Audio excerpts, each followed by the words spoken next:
언젠가 소개를 한 적이 있는 이야기입니다. 세계에서 가장 건조한 사막인 아타카마 사막은 칠레 안데스 산맥에 위치해 있습니다. 1년에 내리는 평균 강수량은 약 15mm 정도밖에 되지 않는다고 합니다. 그리고 그 사막의 일부 지역에는 지난 4,000년 동안 비가 내린 흔적이 없는 곳도 있다고 합니다. 그런데 2015년 3월 어느 날 선인장조차도 살 수 없는 이곳에 한바탕 비가 내리게 되었는데 하루에 내린 비의 양이 23mm 정도가 되었다고 합니다. 비가 자주 내리고 또 많이 내리는 우리나라로서는 변변치 않은 양이지만 그러나 그곳에서는 1년 강수량이 훨씬 넘는 비가 하루에 내렸던 것입니다. 그런데 그 후에 놀라운 일이 일어났는데 선인장조차도 살 수 없다고 여겨졌던 그 사막에 파란 싹들이 돋아나고 또 줄기가 자라나더니 거기에 꽃망울이 맺히게 된 것이었습니다. 인류가 관측한 곳 가운데 가장 척박한 땅이라고 여겨지던 아타카마 사막이 꽃밭으로 변했던 것입니다. 그런데 이곳에 다시 비가 내리지 않게 되자 꽃들은 사라지고 그곳은 다시 황량한 사막이 되었다고 합니다. 물기가 하나 없는 메마른 사막의 모래 아래에서도 씨앗들은 비를 기다리고 있었던 것입니다. 그리고 그 사막에 비가 내릴 때 그곳이 꽃밭이 되는 일들이 일어났던 것입니다. 여러분, 메마른 사막에 비가 내릴 때 그곳이 꽃밭이 되는 것처럼 우리의 영혼에 하늘로부터 단비가 내릴 때 우리의 영혼이 또 우리의 가정이 우리의 삶의 연장이 꽃밭으로 변하는 역사가 일어나는 줄로 믿습니다. 우리의 영혼은 단비와 같은 은혜로 살아가는 존재입니다. 그런데 한 번이 아니라 단비와 같은 은혜가 지속적으로 우리에게 내릴 때 우리의 영혼이 계속해서 그 단비를 머금고 살아갈 수가 있는 것입니다. 날마다 하늘로부터 내리는 은혜의 단비를 기다리고 사모하며 이슬 같은 은혜를 머금고 삶의 연장을 꽃밭과 같은 하나님의 나라로 만들며 살아가는 우리 모든 믿음의 가족들이 되시기를 바랍니다. 오늘은 사도행전 13장 말씀을 통해서 하나님의 일꾼 온 교회가 기도하고 금식하며 안수하고 라는 제목으로 우리가 말씀을 함께 묵상하고자 합니다. 오늘 우리가 읽은 사도행전 말씀에 보면 안디옥 교회와 안디옥 교회의 지도자들의 모습을 보여줍니다. 안디옥 교회는 교회 역사에 있어서 굉장히 중요한 의미를 가지고 있는 교회였습니다.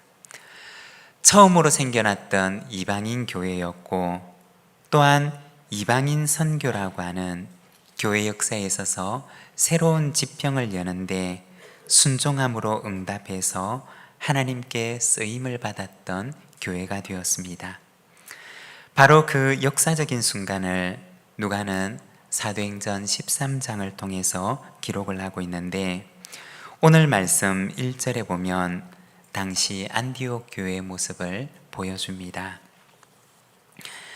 안디옥 교회에 선지자들과 교사들이 있으니 곧 바나바와 니게르라는 시므온과 구레네 사람 루기오와 분봉왕 헤롯의 젖동생 마나엔과 및 사울이라.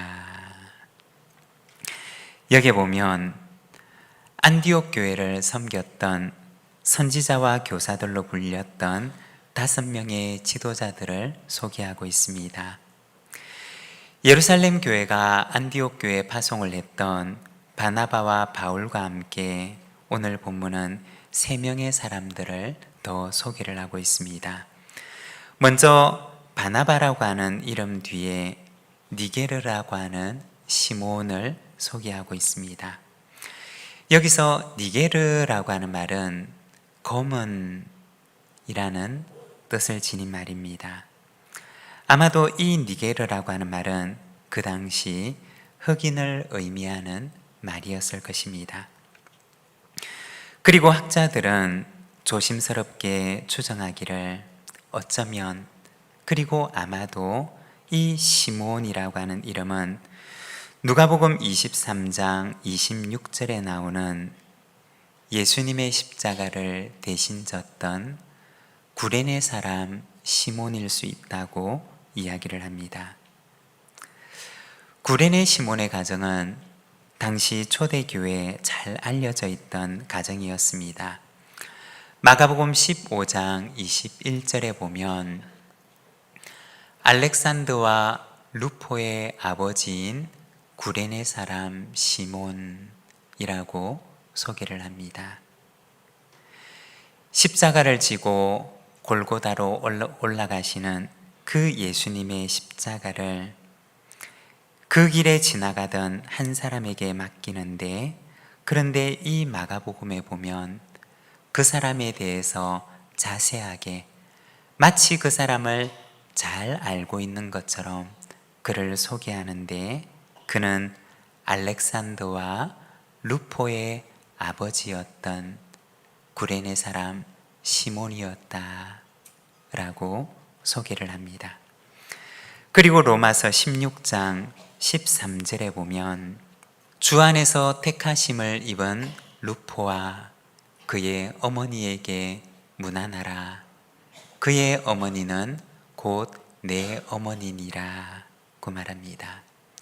바울이 로마에 있는 성도들에게 보내는 편지에서 어쩌면 우리에게 익숙할 수도 있는 이 루포라고 하는 이름을 소개하는데, 루포와 그의 가정에 대해서 소개를 하고 있습니다. 이 구레네 사람 시몬의 가정은 초대교회에 잘 알려진 가정이었던 것입니다. 유월절 순례를 갔다가 시몬은 우연히 예수님의 십자가를 대신 지게 되었고, 그 후 시몬은 주님을 영접하게 됩니다.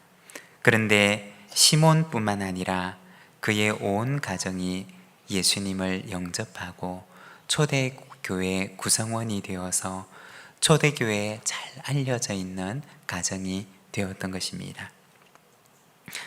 그리고 이어서 구레네 사람 루기오가 나오는데, 아마도 이 루기오라고 하는 사람은 안디옥 교회에 처음으로 복음을 전했던, 아마도 안디옥 교회 설립자 가운데 한 사람이었을 것입니다. 사도행전 11장 19절과 20절에 보면 이렇게 말을 합니다. 그때 스데반의 일로 일어난 환란으로 말미암아 흩어진 자들이 베니게와 구브로와 안디옥까지 이르러 유대인에게만 말씀을 전하는데, 그 중에 구브로와 구레네 몇 사람이 안디옥에 이르러 헬라인에게도 말하여 주 예수를 전파하니. 사도행전 13장에 나와 있는 이 구레네 사람 루기오는 아마도 그 전에 나왔던 사도행전 11장에서 소개를 하고 있는 안디옥에서 헬라인들에게도 복음을 전했던 사람, 구레네 사람, 아마도 그는 안디옥 교회의 설립자가 되었던 사람이었을 것입니다. 그리고 분봉왕 헤롯의 젖동생 마나인이라고 하는 사람을 소개하는데, 여기에 젖동생이라고 하는 말은 아주 가까운 관계를 가리키는 말입니다. 그리고 아마도 마나인이라고 하는 사람은 헤롯의 가문과 아주 깊은 관련을 가진 사람이었을 것입니다. 어린 시절을 헤롯과 함께 왕궁에서 자랐던 사람이었던 것입니다. 그리고 이 마나엔이라고 하는 사람은 안디옥 교회를 섬겼던 5사람 가운데 유일한 여성이었습니다. 그리고 2절에 보면 주를 섬겨 금식할 때 성령이 이르시되 내가 불러 시키는 일을 위하여 바나바와 사울을 따로 세우라 하시니. 성령님께서 안디옥 교회에 말씀하시는데 내가 시키는 일을 위해서 바나바와 사울을 따로 세울 것을 말씀하십니다. 여러분, 우리가 기억할 것은 하나님께서는 계획을 가지시고 교회를 부르시기도 하시고 또 사람을 부르시기도 하신다는 것입니다. 성령님께서는 안디옥 교회를 향하여 말씀하시기를 내가 불러 시킬 일을 위하여 바나바와 사울을 따로 세우라고 말씀을 하십니다. 성령님께서는 오늘도 불러 시키실 계획을 가지고 계신다는 것입니다. 그 계획을 가지고 오늘도 교회를 부르시고 또 오늘도 준비된 사람들을 부르신다는 것입니다. 교회는 어떤 존재가 되어야 하느냐? 먼저 성령님의 음성을 듣고자 하고 또 들려주시는 그 음성에 귀를 기울이는 존재가 되어야 한다는 것입니다. 성령님께서 어떤 계획을 가지고 계시는지, 성령님께서 어떤 길로 인도하고 계시는지, 성령님께서 어떤 계획을 마음속에 품고 교회를 또 한 사람을 이끌고 가기를 원하시는지, 교회는 또 하나님의 사람은 그 성령님의 음성에 언제나 귀를 기울이고 그 음성을 듣고자 하는 사람이 되어야 한다는 것입니다. 왜냐하면 오늘도 하나님께서는 당신의 그 위대한 계획 속에서 교회를 부르시고 또 사람을 부르시고 있기 때문인 것입니다. 안디옥 교회는 이와 같은 성령님의 음성에 어떻게 응답을 했을까요? 오늘은 말씀을 통해서 안디옥 교회가 어떻게 응답하며 나아갔는지 우리가 잠시 하나님의 말씀을 묵상하고자 합니다. 먼저 첫 번째로 안디옥 교회는 금식함으로써 응답합니다. 2절과 3절의 말씀을 우리가 함께 봉독하겠습니다. 주를 섬겨 금식할 때 성령이 이르시되 내가 불러 시키는 일을 위하여 바나바와 사울을 따로 세우라 하시니 이에 금식하며 기도하고 2사람에게 안수하여 보내니라. 여기 3절에 보면 이에 금식하며 기도하고 2사람에게 안수하여 보내니라고 말씀을 합니다. 우리가 성경에 보면 간혹 이 금식이라고 하는 말을 보게 되기도 합니다. 성경에서 말하고 있는 금식의 의미는 무엇이냐? 먼저 첫 번째, 금식은 슬픔을 의미하는 말입니다. 무엇에 대한 슬픔이냐? 자신의 죄에 대한 슬픔을 의미하는 것입니다. 자기 속에 있는 끊어낼 수 없는 이 죄성에 대한 슬픔을 의미하는 단어가 바로 금식입니다. 그리고 두 번째는 그 죄가 만들어 놓은 오늘의 슬픈 현실에 대한 애통을 의미하는 단어가 바로 금식입니다. 그런데 여러분, 이 애통함이라고 하는 것은 죄가 만들어 놓은 이 슬픈 현실에 대한 애통이라고 하는 것은 오늘의 우리의 현실을 바꾸어 놓을 수가 있는 출발점이 된다는 것입니다. 예수님의 산상수훈에 보면 팔복에 대해서 말씀하시는데, 마태복음 5장 4절에 보면 애통하는 자는 복이 있나니 그들이 위로를 받을 것이며 라고 말씀을 합니다. 여러분, 만일에 우리 속에 애통함이 있다면 예수님께서는 그것은 위로의 날을 기다리는, 또 그 위로의 날을 오늘의 현실로 불러오는 힘이 됨을 말씀하십니다. 그렇기 때문에 죄가 만들어 놓은 이 슬픈 현실에 대한 애통함은 하나님의 복이 됨을 말씀하는 것입니다. 그리고 세 번째, 금식은 하나님 나라 회복에 대한 결단입니다. 죄가 만들어 놓은 이 슬픈 현실 속에 다시 하나님 나라를 회복해 하고자 하는 하나님의 사람들의 결단이 바로 금식이라는 것입니다. 금식이라고 하는 것은 자신의 죄성을 내려놓는 것입니다. 자신의 고집을 내려놓고 주님, 내 뜻대로 마시고 하나님의 뜻이 우리의 삶의 현장에 이루어지게 하소서라고 기도하는 고백과 결단을 말하는 것입니다. 여러분, 끼니를 한 끼 거르는 것이 금식이 아니라 자기를 내려놓는 것이고 하나님 나라를 위하여 자기를 드리는 것, 그것이 바로 금식의 참된 의미인 것입니다. 안디옥 교회는 성령님께서 들려주시는 그 음성 앞에서 먼저 금식함으로 응답합니다. 자신의 죄성을 내려놓고 자신의 고집과 자기 생각을 내려놓고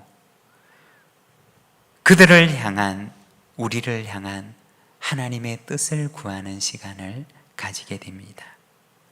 주님의 뜻이 우리 가운데 이루어지게 하소서라고 그들은 금식함으로 응답했던 것입니다. 사랑하는 여러분, 우리의 삶 속에도 언제나 이와 같은 참 금식의 삶이 이루어지기를 소망합니다. 나를 내려놓는 그곳에 하나님의 뜻이 이루어지는 줄로 믿습니다. 그리고 두 번째, 안디옥 교회는 기도함으로써 응답합니다. 우리 3절의 말씀을 다시 한번 봉독하겠습니다. 이에 금식하며 기도하고 두 사람에게 안수하여 보내니라. 안디옥 교회는 성령님의 음성을 듣고 먼저 금식하고 그리고 그들은 기도합니다. 성경에 보면 이 금식과 기도는 언제나 함께 등장합니다. 금식함으로 자기를 내려놓고 하나님의 뜻이 우리 가운데 이루어지게 하소서 고백하며 나아갔던 안디옥 교회는 또한 기도하기를 주님께서 세우시는 이 두 사람에게 주님께서 맡기시는 일을 감당할 수 있는 힘과 능력을 주시옵소서라고 기도하고 간구하며 나아갔던 것입니다. 저는 2002년에 목사 임직을 받고 22년 동안 사역하면서 기도의 힘을 참 많이 느낍니다. 먼저는 저를 위해서 기도해 주시는 이가 있을 때 그것이 참 힘이 된다는 것을 느끼고, 그리고 사역을 감당함에 있어서 기도로 준비를 하는 사역과 그렇지 않은 사역은 열매가 다르다는 것을 느끼게 됩니다. 똑같은 사역을 할지라도 기도로 준비하는 사역과 그렇지 않은 사역은 겉모습은 같을지라도 그 일의 열매가 다름을 느낍니다. 그래서 저는 사역을 담당하는 분들에게 부탁드리기를 기도로 이 일을 준비해 주세요 라는 부탁을 종종 드립니다. 그런데 이 말은 형식적으로 하는 말이 아니라 저의 신앙이고 또한 저의 고백입니다. 안디옥 교회는 성령님의 음성에 기도로 이 일을 준비합니다. 그리고 사역을 맡게 될 바나바와 바울을 위해서도 간절하게 하나님의 도우심을 구하며 기도합니다. 이 두 사람에게 주님께서 맡기시는 그 일을 감당할 수 있는 힘과 능력을 주시기를 간구합니다. 여러분, 하나님의 일은 내 힘으로 하는 것이 아닙니다. 하나님의 일은 하나님께서 주시는 지혜를 가지고 하는 것이며 하나님께서 주시는 힘을 가지고서만이 감당할 수가 있는 일입니다. 이러한 지혜와 능력이 주님께서 맡기시는 일을 감당하는 모든 하나님의 일꾼들 가운데 가득하기를 소망합니다. 그리고 세 번째, 안수하여 보냄으로 응답합니다. 3절에 보면 두 사람에게 안수하여 보내니라고 말씀을 합니다. 성경에 보면 이 안수라고 하는 말이 등장합니다. 민수기 27장에 보면 여호수아가 이스라엘 백성들을 이끌어갈 지도자로 세움을 받을 때 하나님께서는 이 모세에게 백성들 앞에서 이 여호수아에게 안수할 것을 말씀하십니다. 민수기 27장 18절에서 20절의 말씀을 보면 이렇게 말씀을 합니다. 여호와께서 모세에게 이르시되 눈의 아들 여호수아는 그 안에 영이 머무는 자니 너는 데려다가 그에게 안수하고 그를 제사장 엘르아살과 온 회중 앞에 세우고 그들의 목전에서 그에게 위탁하여 내 존귀를 그에게 돌려 이스라엘 자손의 온 회중을 그에게 복종하게 하라. 안수의 의미는 무엇이냐? 민수기 말씀을 보게 되면 그것은 위탁의 의미를 가지고 있습니다. 19절 말씀을 보면 그들의 목전에서 그에게 위탁하여 라고 말씀을 합니다. 모세의 뒤를 이어서 이스라엘 백성들을 이끌고 가는 이 일을 하나님께서는 여호수아에게 위탁하셨던 것입니다. 안수의 의미는 바로 하나님의 위탁을 의미하는 것입니다. 그리고 또한 안수는 인정과 참여를 의미합니다. 민수기 말씀을 보면 하나님께서는 이 안수를 온 회중들 앞에서 행할 것을 말씀하셨습니다. 이것은 하나님의 세우심에 대한 온 회중의 인정을 말하는 것입니다. 그리고 또한 이스라엘 백성을 인도해야 하는 그 무거운 짐을 지게 되는 여호수아를 향해서 온 회중이 우리가 함께, 우리가 당신과 함께 이 일을 돕겠습니다 라는 참여를 의미하는 것이었습니다. 성경에 보면 희생제물로 드릴 짐승에게 제물을 드리는 이가 안수하게 하셨습니다. 그 의미는 제물로 드려지는 그 짐승과 제사를 드리는 그 제물을 드리는 그 사람을 동일시한다는 의미입니다. 자기가 죽어야 하는 그 자리에 희생으로 드려지는 이 짐승이 대신해서 죽어지는 것을 의미하는 것입니다. 자기가 드려져야 하는 그 자리에 안수했던 그 짐승이 하나님 앞에 대신 드려지는 것을 의미하는 행위였습니다. 오늘 사도행전 말씀을 보게 되면 주님께서 시키시는 일을 위해서 두 사람을 구별하여 그에게 안수하고 보낼 것을 말씀하십니다. 안수의 의미는 하나님께서 시키시는 일을 이 두 사람에게 위탁하는 것을 말하는 것입니다. 그리고 또한 이것은 우리 모두가 가야 하는 그 자리에 우리 모두를 대신해서 당신이 가는 것입니다 라는 회중의 고백입니다.